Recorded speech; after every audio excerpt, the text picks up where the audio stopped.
So hopefully you all saw the save the date for our awards virtual and cocktail reception. That is going to be Tuesday, February 22nd. And as of yesterday, we have inked the location. I'm super excited. It is at Loading Docks Barrel Road campus. They've got this great big outdoor patio that opens into the indoor space. And it's really spacious and going to give us a lot of room to spread out for anyone who does feel comfortable coming, and we'll live stream the event. So we will probably get the registration link out for that early next week. So hope to see some of y'all then. And then we will be announcing in the next few weeks our March programming. One of the things that we started doing before the shutdown was trying to rotate between morning programming, lunch and learn, and after hours to try and accommodate everyone's different working preferences and availability. So I think I'm going to encourage our board to book a breakfast program, trying to accommodate those early birds. And of course, we'll have a virtual component for that. But if there's any topics that anyone's interested in, or anyone in your organizations that you think would make a great speaker, please feel free to reach out to me one-on-one. We'd love to kind of get our schedule spec'd out through at least the summer hiatus. And hopefully we'll see some of y'all for the awards reception in February. We had 36 really good entries. I took a sneak peek at the judging progress as it was, in the hopper, and judges were making their real-time evaluations. And y'all, the points were so good. I don't think I saw anything under like an 88. So I think we're gonna have a lot of shared gold and platinum winners this year. I think there was a lot of really good work that was submitted as part of our entries, and that makes me really proud of our local market here and just the talent that's here in this area.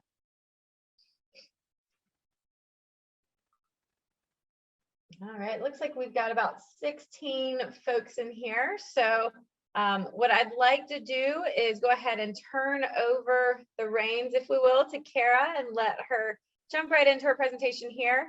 Y'all feel free to ask questions during the presentation in chat, and Kara, I'll be happy to kind of help field those for you. And then we can leave the last little bit of today for, open dialogue, follow-up, things like that, if that works for you. That sounds great. Thank you so much for having me. I really appreciate it. I'm excited to be here. It's nice to be around like-minded people. That's not usually my normal day. Lisa, could you give me screen sharing capabilities? That would be awesome. I just want to say hey really quick to my partner in crime, Marcy Gordon, right there, who I wouldn't be here today if she hadn't referred me to doing this. And it's exciting to be able to share what our team does. We work really hard, like everybody else, in marketing and communications and PR. It never ends, ever. But that's, I think, part of the reason why we love it, or why we drink a lot of coffee. It could go either way. So today I'm going to talk about pivoting to and staying in the digital space, which is, I think, something everybody's accustomed to at this point. When I was thinking about this from the perspective of a museum professional, I also tried to pause and remember how this affects everybody, right? I mean, restaurants, how they had to pivot, and stores, and just all industry really had to change their business model in like a second, without really a lot of time to think it through, which is often scary, but I think we've learned so much. But I also, real quick, before I jump into the nitty gritty of all of that, was thinking about, when did I attract this passion and energy for communications and visual storytelling? When did it bite me and never let go? And honestly, I think it's something a lot of people in this space think about, like, how did I wind up here? In exactly what moment did I know that this was going to happen? And for me, honestly, it was the third grade. I sort of fell in love with museums really early on. If you'll notice the t-shirt I'm wearing in this picture, I wore this t-shirt to death for several years because it reminded me of Matisse, which was the first art exhibit I had ever seen as a kiddo. And the first reason I got inspired, or the first method how I got inspired by museum work. But my grandmother, that chic woman to my right there, she was in an ad agency. She was one of the first female ad execs for the newspaper in her area. She used to hand draw the fashion ads, and I actually have some of her old storyboards.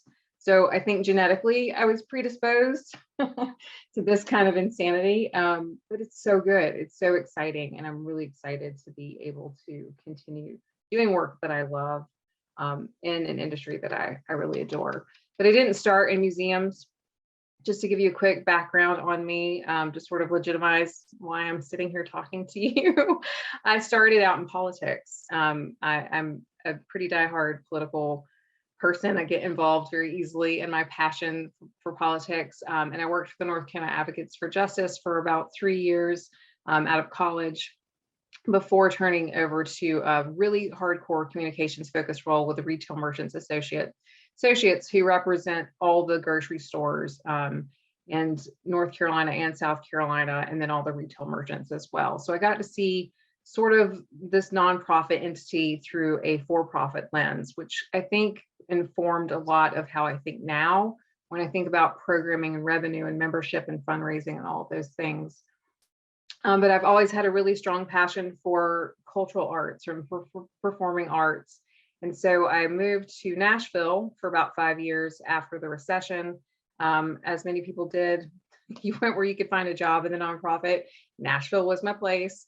And I worked for the JCC there. That's the Jewish Community Center, which really was just a hub of arts and culture and education and programming and art and music and performance. It kind of checked all these different boxes. And it was really exciting time to be in Nashville. It was growing very quickly. There was a lot going on in the art world. The museums there were changing very quickly. So it was just sort of this renaissance that I got to experience before coming back to Raleigh after working at the Nashville Children's Theater there my last year in the city. Came back to Raleigh just as Raleigh was kind of going through the same thing, right? We kind of had that spark of just this explosive messaging around art and public art and community and growth and downtown just sort of exploding. And I was so lucky to work at CAM for that first year that I came back to the city and be able to be right in the middle of all that growth in the warehouse district and all of that that was going on at that time. But I was very lucky that at that moment, my children were very small, and this opportunity at the Museum of History presented itself and was a really good fit for me as a parent. So I have a 9-year-old and I have a 17-year-old, and yes, that is insanity in my house. And my 17-year-old actually has autism. So my lens actually gets a little bit more into that role of accessibility and things like that in my job as well. So I'll talk about that a little bit more later. I also do a lot of freelance work on the side, some web design, some logo design, things of that nature. And that logo there, the one that says KVL Design, that actually is one of my grandmother's drawings from the 50s. So that's my quick background. Sorry if that was a little longer. I may be trying to avoid talking about March 2020 because I don't think anyone's going to ever fully recover from how quickly we all had to change professionally.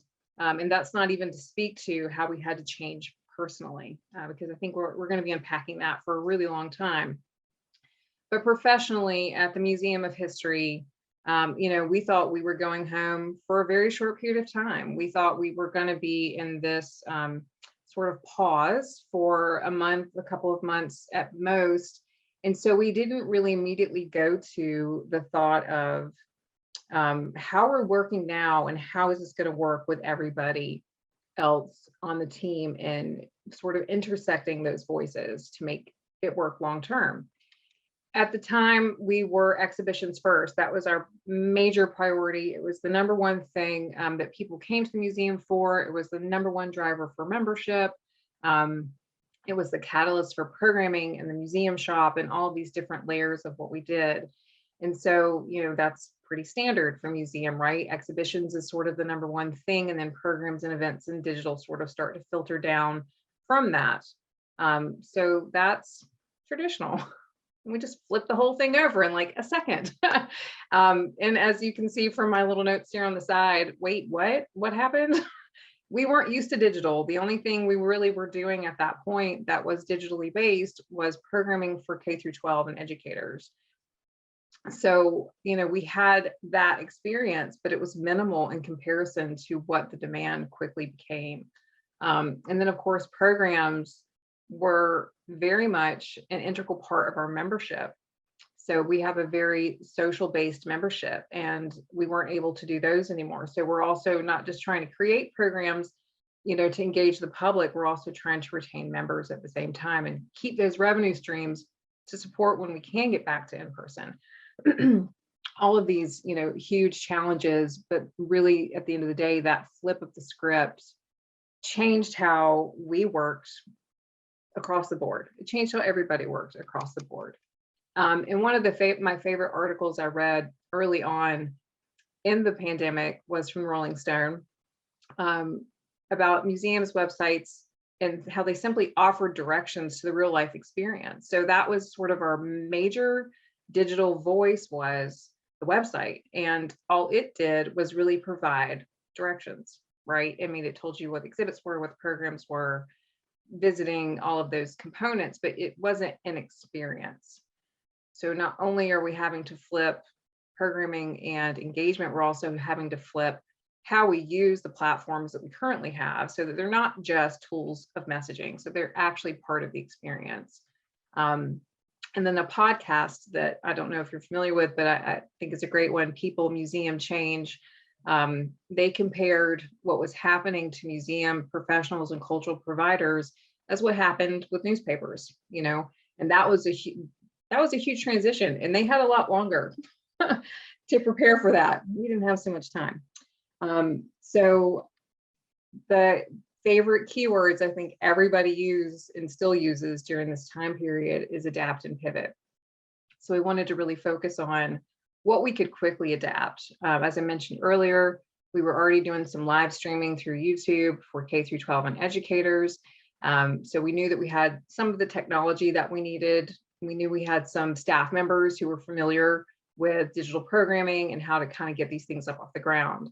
But that's about all we knew, to be really honest. And so we had to pivot, right? Everybody did. At the end of the day, and I will never not say this, teamwork. It's not going to work. Nothing will work if the team isn't working. And that saying, teamwork makes the dream work, which also makes me roll my eyes a little bit. It's so true. And before I got into the nonprofit sector, I worked in hospitality, like a lot of people did. And I was trained by Club Corps of America and Hilton, who are two of the greatest customer service based models in the world. So I always bring it back to this. And it's really hard, I think, when you're in a nonprofit, or if you're in a government agency, or if you're working from home, because you're not just siloed because of your workload, you're actually now siloed logistically. And that makes things even harder. So I will come back to like things being very team oriented for success, and having leadership that believes that teamwork is crucial for success.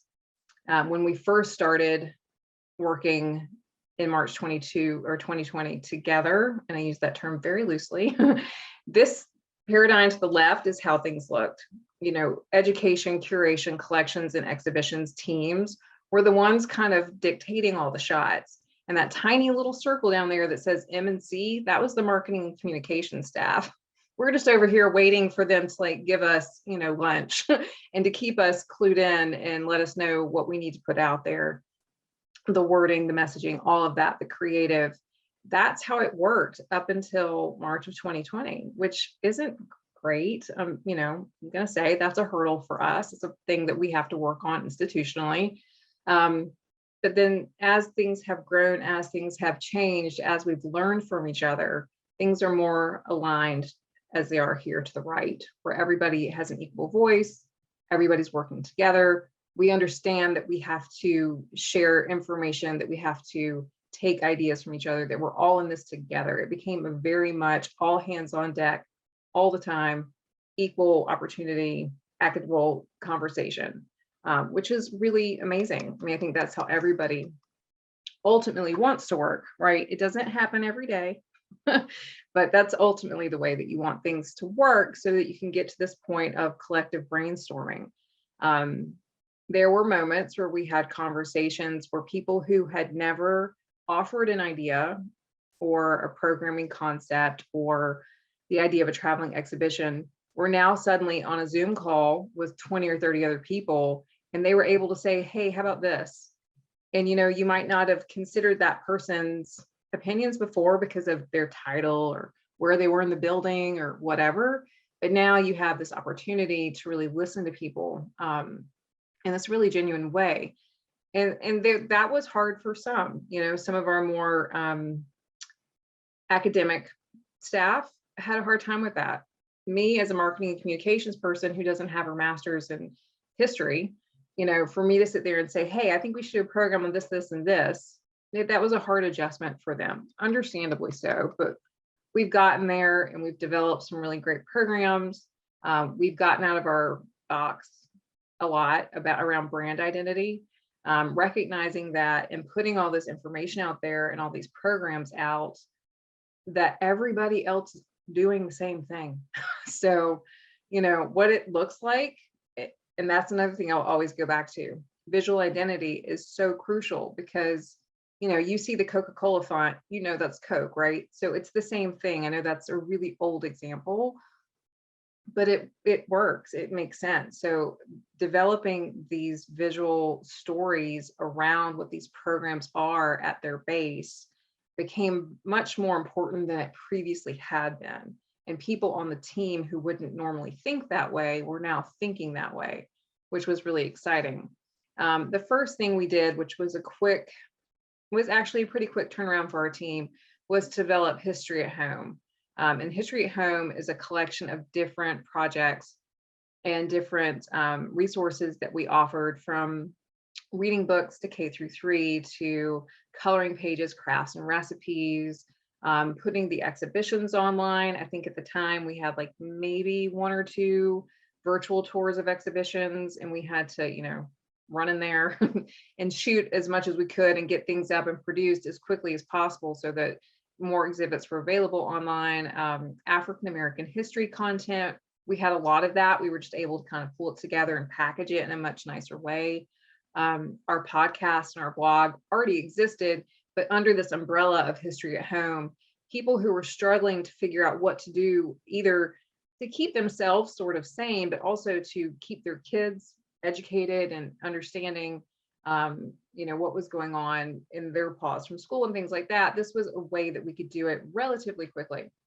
And one of the things I want to point out about this particular visual, since I was just talking and waxing poetic about brand identity, is this sort of is in the framework of our branding and identity prior to or at the start of COVID, which is fine. This is our branding guideline. This is how we've kind of done things for a very long time.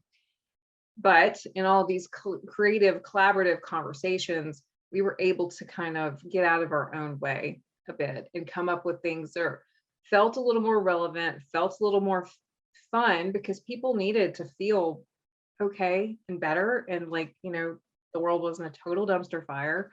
And so we created some different programs that were, I call them History Light.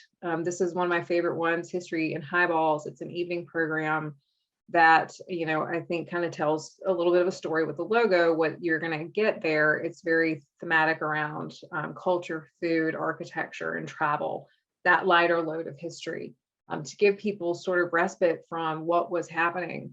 And it has just done really, really well. We have 2 programs a month.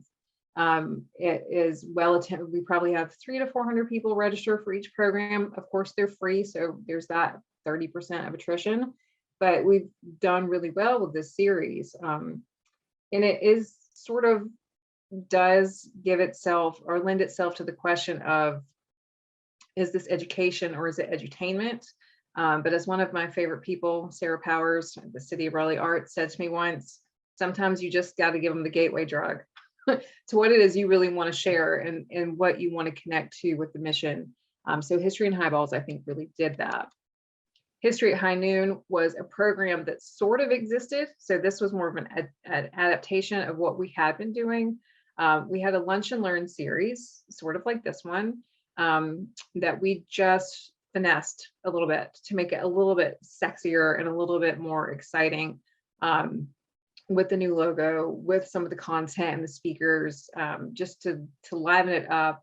And that has worked really well. This is an incredibly popular series, and it sort of runs the gamut from, lighter load of history to more serious topics. We try to focus on different historical months and anniversaries that are being celebrated so that we can tie those pieces together. And it does really well. We have great response and registration for that program too. We also developed some new programs, like everybody did, our other new programs that were sort of one-offs. This one actually had 3 parts in the series. Nina Freelon, I'm sure a lot of you know, is a jazz legend from Durham, North Carolina. This was our first sort of like jump into live programming with performance. And man, that was scary.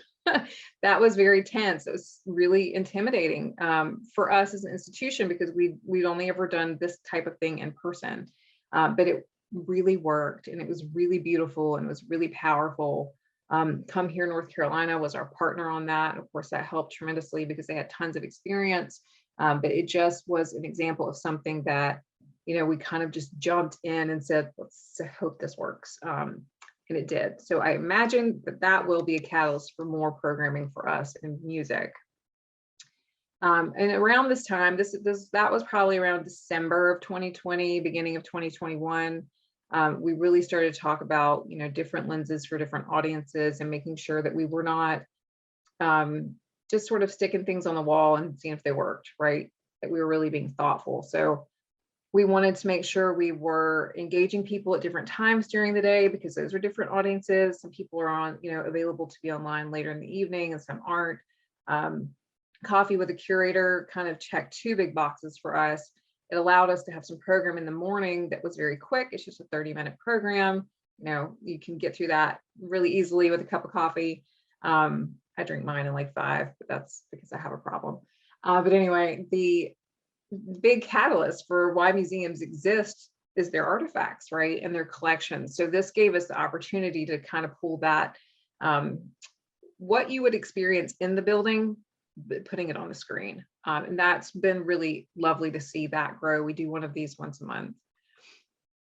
And then our community class program is more of the heavier academic content.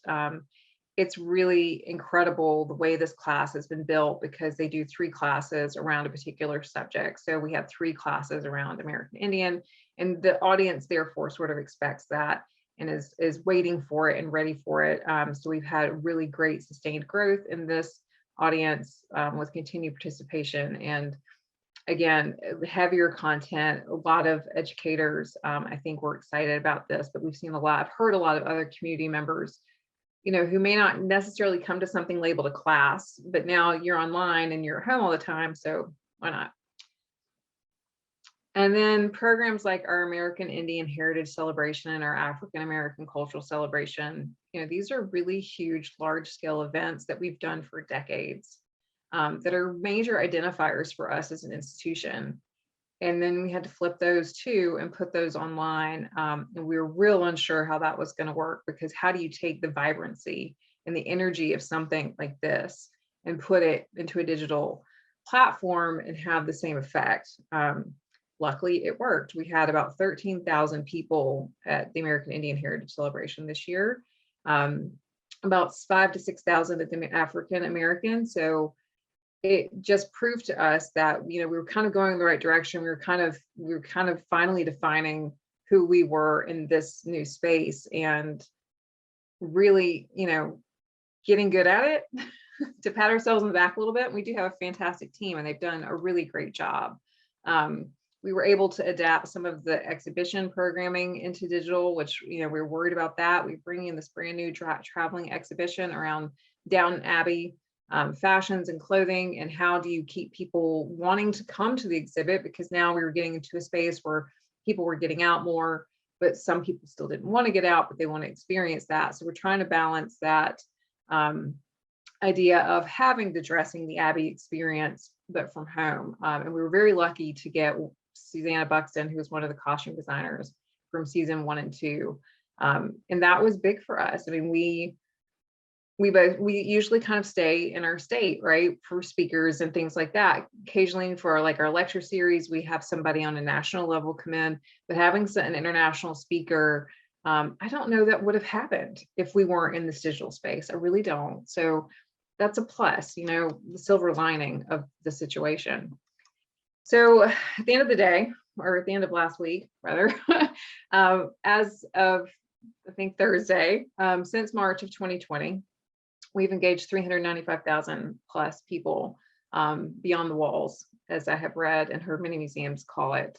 And we've engaged people from around the globe, and we've had people from other countries, other states, and that's just a really lovely thing and a very validating thing to see. You know, of course, we want to retain and recruit all of our current members and engage our community, but to know that we are sort of like, we've now progressed to this level in the digital universe of being able to reach other countries is really exciting. And like I said, our team is just really incredible.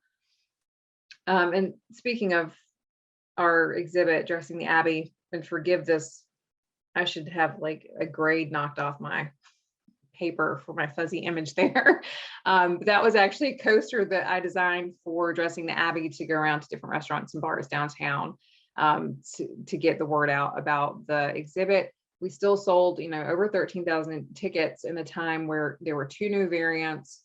It was the holidays. There was, you know, bad weather. There are all these things happening. So again, kudos to our team for just such an outstanding job.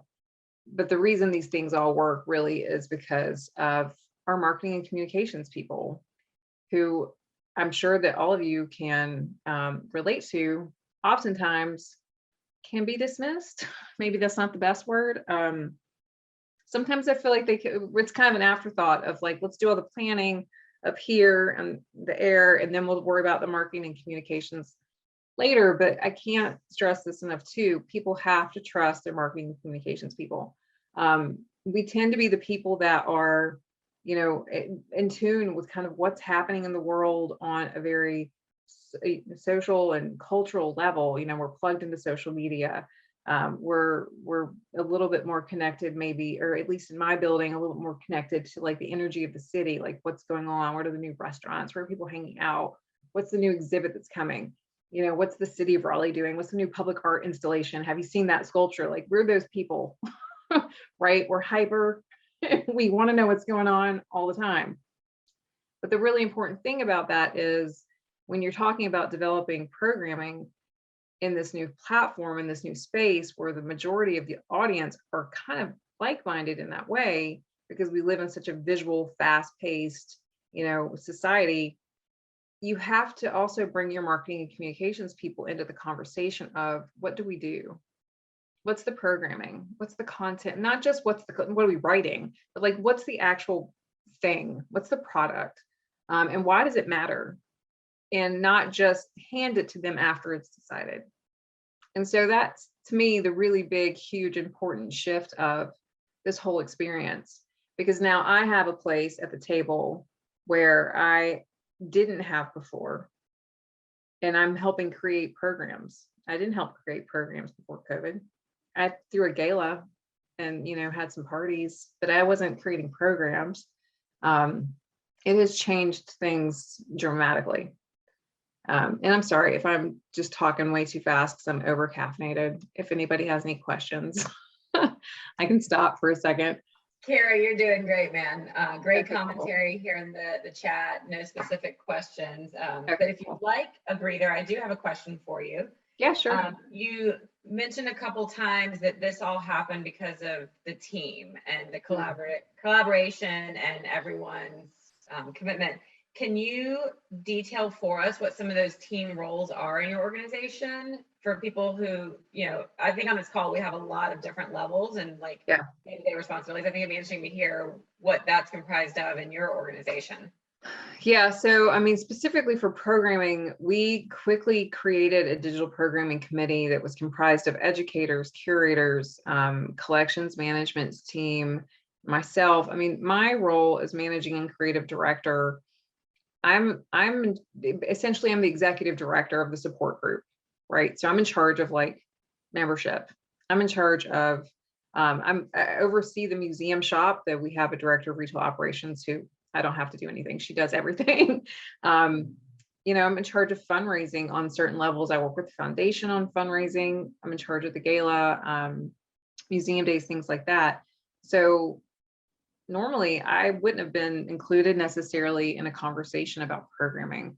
I don't know that the collection staff would have been normally included in a conversation about programming. So we really tried to build a team of people that had a voice from every place in the building. We had worked for so many years in silos because of, you know, your background, your title, where you were in the building. And there was this just constant delineation of they're over there, we're over here, you know, that sort of thing. And people working sort of in separate lanes. And we couldn't do that anymore. I mean, even if people wanted to continue doing that, which some people did. I mean, don't get me wrong, they wanted to keep working like that. We couldn't, because there was no way we could have maintained any sort of sense of community engagement. We would have, I think we would have devalued ourselves as an institution if we had continued in that method. So, I mean, there were growing pains around that. There was, you know, there were a meeting I was in once where someone said I wasn't a museum person because I didn't have a museum like studies degree. You know, it's perception, it's whatever. And it's tough. And I think it's tough. And I've worked in the nonprofit sector for 20 years. So I don't think that's not exclusive to museums by any means. I've worked in nonprofits where, you know, I was in marketing and communications. So I was not allowed to have anything to do with like what education was doing. I had no say in what they may or may not be doing. And so I think you have to get over that, man. You have to like throw that out the window. Because if you're really there for the greater good of the organization, you're not serving that by perpetuating that attitude. You're just not. I mean, and it's tough. I mean, there have been plenty of moments, I think all of us in this nonprofit world, and what we do, just marketing communications, where some days you're just like, I just can't do it anymore. What is wrong with me? I keep trying to do this and make it work and make it right. But you don't give up, and you just have to really make your voice heard if you feel like what you're saying is for the greater good of the organization. And I think that's something I have to remind myself of a lot. I also work in a very male-dominated museum. I mean, we have a lot more men on staff, a lot more men in leadership positions, and that's hard, right? As a woman, that's really difficult. But again, I think at the end of the day, if your heart is really in the place of, I want this to be as good as it can be because I believe in who we are and I believe in what we do and who we serve, I just, you know, I think you just have to keep saying it, just keep, you know, getting louder. So until they trust you, right? And I think that we have that now. I think it's still, you know, every now and then it flounders back and forth. And I use this image because the second I saw it, I was like, well, this is every marketing and communications person. I know, it's their brain, right? This is what my brain looks like. It's colorful, everything's going off all the time. And it's sort of that concept of you throw a noodle at the wall to see if it sticks. It's kind of the same thing. And that's what we're doing all the time. And even when you plan to the nth degree, you're still doing this, right? You're still trying to figure out the best program, the best title, the best speaker, you know, the best mechanism for getting your message out there and the best event, all those things. It's this constant rotating explosion of thought and planning and collaboration and teamwork. And you just have to keep at it, right? Because really, we're the marketing and communications people are the ones who are bringing life to all of this. I mean, I believe that wholeheartedly. We're the ones who are giving it color and air and energy and getting people excited. We're the cheerleaders. I mean, I was never a cheerleader. I'm sure I'd be terrible at it, but that's really what we are. Marcy's really good at it though, by the way, I have to say. But yeah, I mean, communication is the sister of leadership. I read this quote a really long time ago. John Adair is a British author. He writes a lot. I think he's written like 40 books about teamwork and communication. And I read this when I was actually went to school, did a semester abroad in England and read it when I was there. And it made so much sense to me because I think when I look back on the 20 years I've spent in nonprofit and some of the struggles that I've gone through, at the end of the day, the problem was lack of communication, lack of belief in communication, not just internally, externally as well. Like how we're communicating with each other as a team, but also how that translates outside this building or when people walk inside of it. It's something you can feel. It's a tangible, palpable thing. And I just really think it is, what we do is so important and so crucial. And I hope everybody feels valued because what you do is really important. Other challenges that we faced as an institution during this time, and we'll continue to face, I'm sure, is funding. A lot of people don't realize that the museum is not funded by the state. They do pay for operations and salaries, but when it comes to exhibitions and programs, all of that's funded by individuals, foundations, corporate sponsors, grants. Those are things that we're constantly thinking about and working towards because we also don't offer, or we don't charge admission.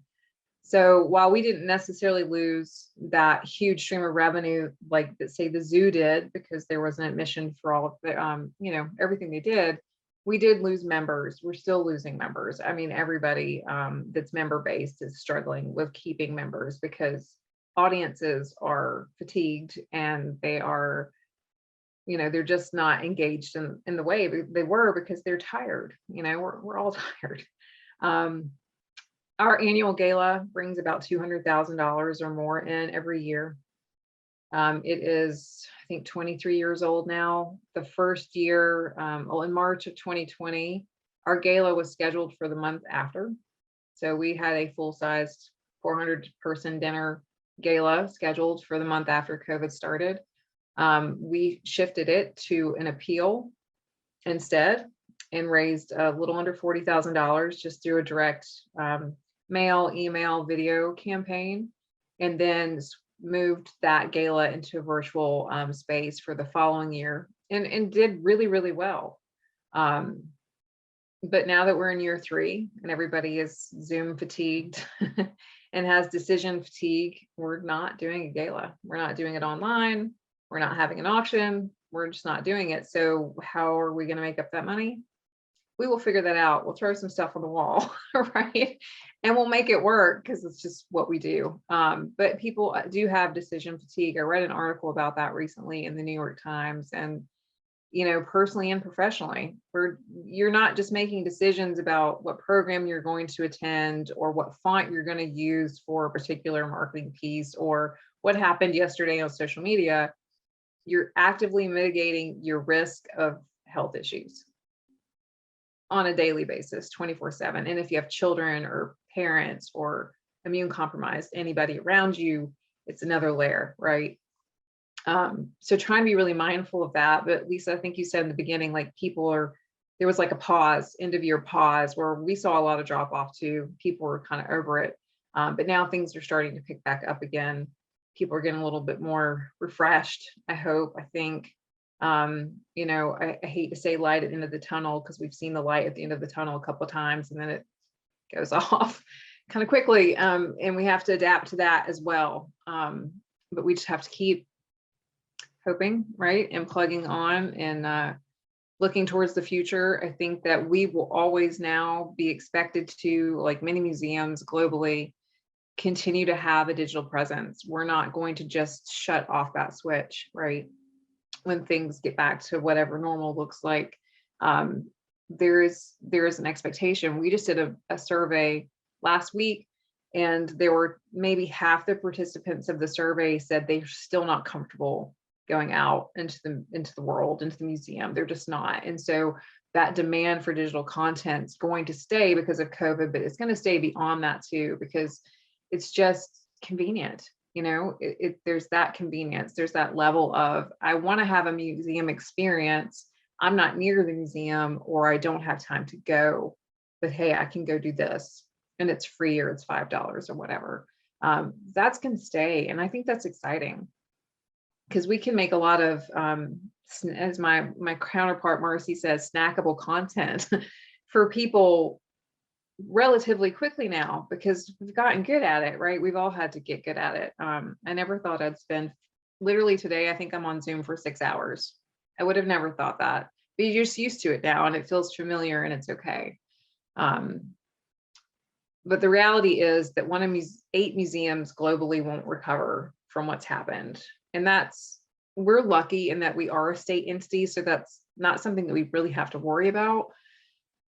But it's heartbreaking, right? Because we as people need cultural institutions. They remind us about the human connection, the human condition, and just our overall empathy and understanding of all the different processes and experiences that we've had. So it is heartbreaking. And we've lost 488 million in attendance across the museum sector since 2020. And to be able to recoup people, like right now, I'm trying to recoup dropped members, people who have lapsed.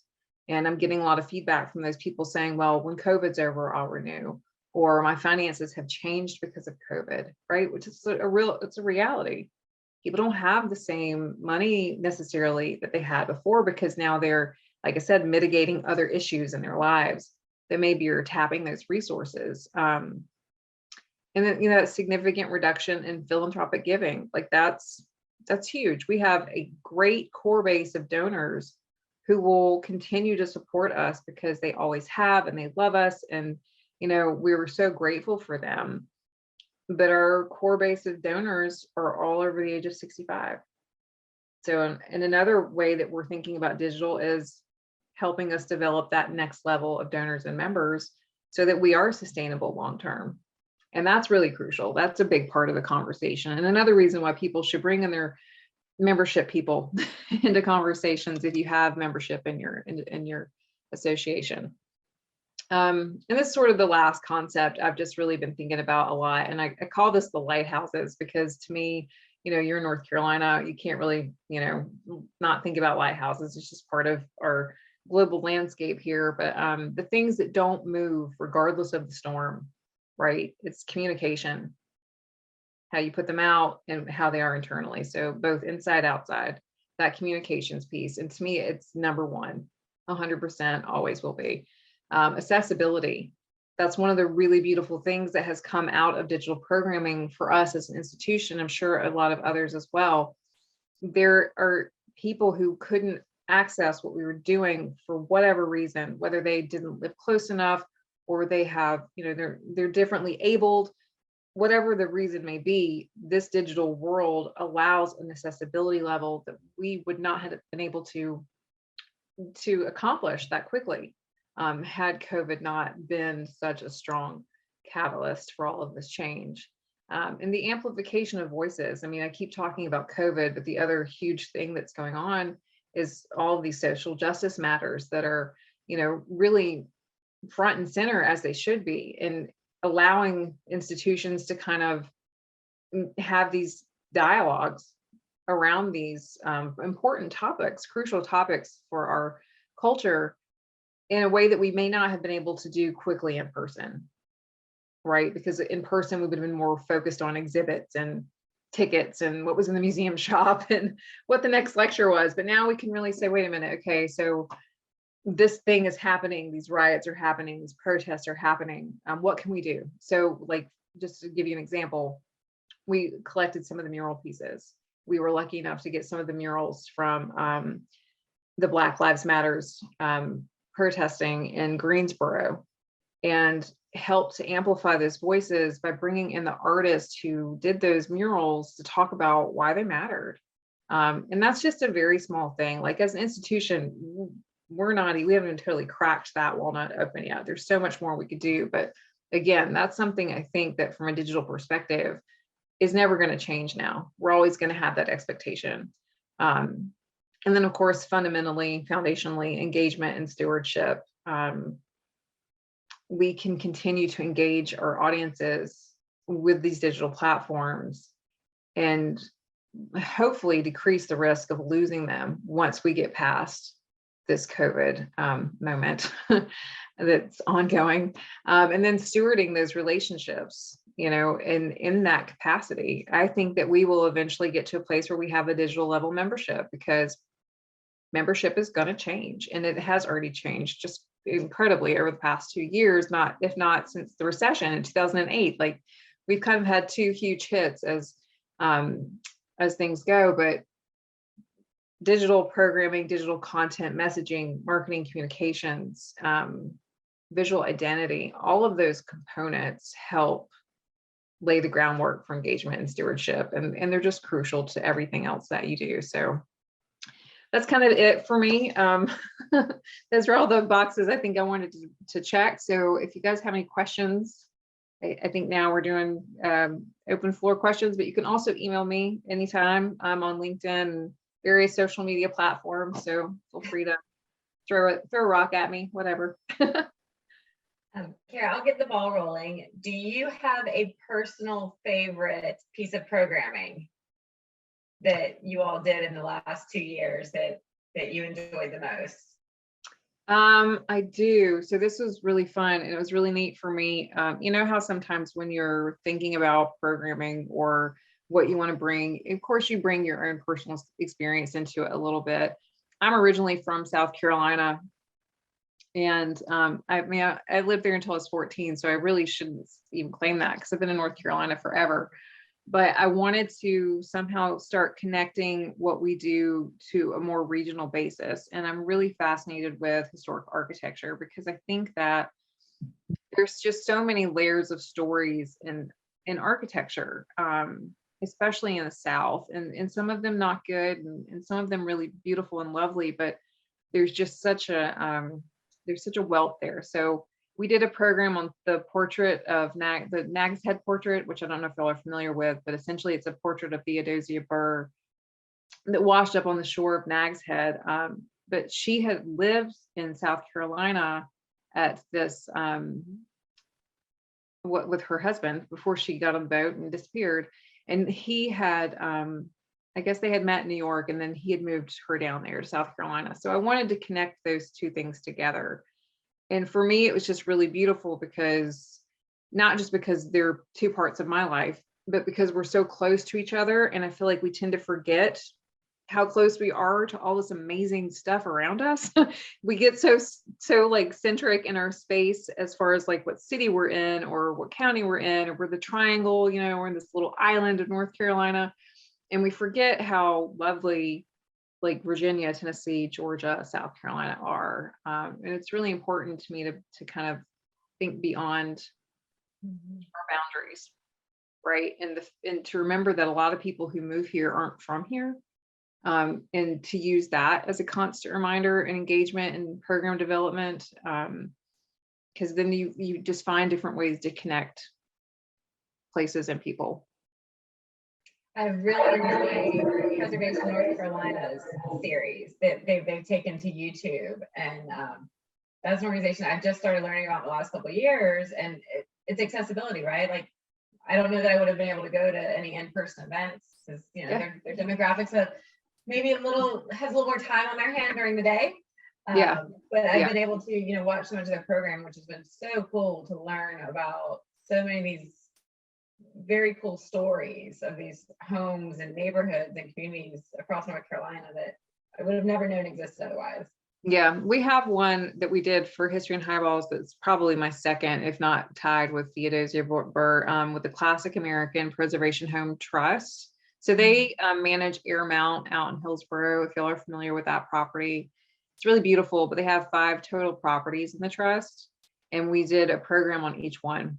So we did one every other month. And so it was very similar to what Historic Preservation North Carolina did. And they're all on our YouTube channel if you want to watch them. Mindy chatted in a question. She says she went to Dressing the Abbey and loved it. Her daughter is obsessed with the Milk and Cow exhibit. Her question is, she may have missed it, but who led the meetings, or whose idea was it to create the group collaboration? Was it leadership or staff initiated? It was leadership. honestly. It was myself, Marcy, I think you might have been in that conversation, our director, Ken Howard, and the executive director of the foundation. We all met together, not for that reason. I think it was another reason that I think we were trying to constantly stay like on the same page with each other to make sure that we were all singing the same song, which we also had not done before. So that was fun to finally do, because that's important.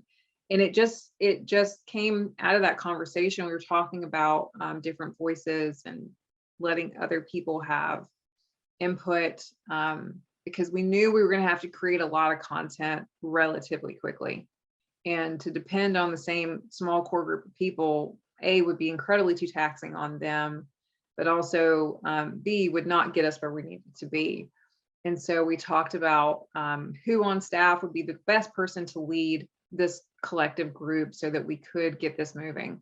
And there were moments we all wanted to give up in the group. It was hard for the first like 8 months trying to figure out how things would work exactly with these new voices coming in to help create content that normally would not have been included in that conversation.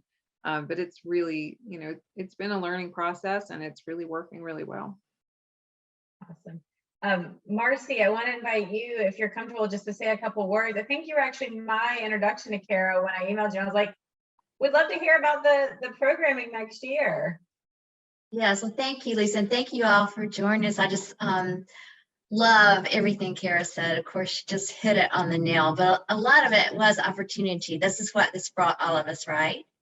So when you have programming that's basically been in-house, then all of a sudden we've had programs that we've had viewers in Australia and New Zealand, and you have that not only local but national and international reach. What opportunity. So that's what crisis can create is opportunity. But back to Kara's point, if you work together as a team, that's what makes the dream work happen. We all want to just gag at that idea, but it's just true, right? It is teamwork. So that's basically it. Just kudos to Kara and everything, ditto to everything she said. Anyone else on the call want to ask any questions before I wrap up with some programming notes for the PR Society? Hi, this is Sal Canino with Media Partners. Hey, Sal. And maybe a more practical question, Kara. You guys did such a phenomenal job, obviously pivoting and getting all of this information and content online. But when you did that, from a communication standpoint, did you find a particular medium that you reached out to people with that was more successful, or more you felt there was more energy there, or engagement, I guess, in the process? Yeah, that's a great question, and I'm glad you brought that up, because I didn't bring that up in my presentation, and I probably should have. We actually switched our email marketing platform during all of this, which at the moment did not really something else to throw in. Yeah, because Marcy and I just decided we were going to just torture ourselves to the We did a good job of that, I must say. we really did. So we were experimenting. We were in MailChimp before, and so Marcy has her own marketing team. I'm just sort of this weird hybrid person that goes between various teams within the museum. I don't know why they give me this much freedom. It's crazy. But I love them for it because it's great. But so I manage the member donor communications newsletter. And so we were both working in MailChimp. She was doing one per week. I was doing one every other week. I changed mine to weekly, which did help a lot. And so around the fall of this past year, we decided that we needed to change it and change platforms. And so we did some experimenting with other platforms like free test runs. I'm currently on Flowdesk. That's what I'm using for member communications, because that was an experiment that worked really well for me. My members, like my open rates and my click-through rates, just went up really, really well with Flowdesk, and the amount of content that I tend to share fits really well in the Flowdesk modules.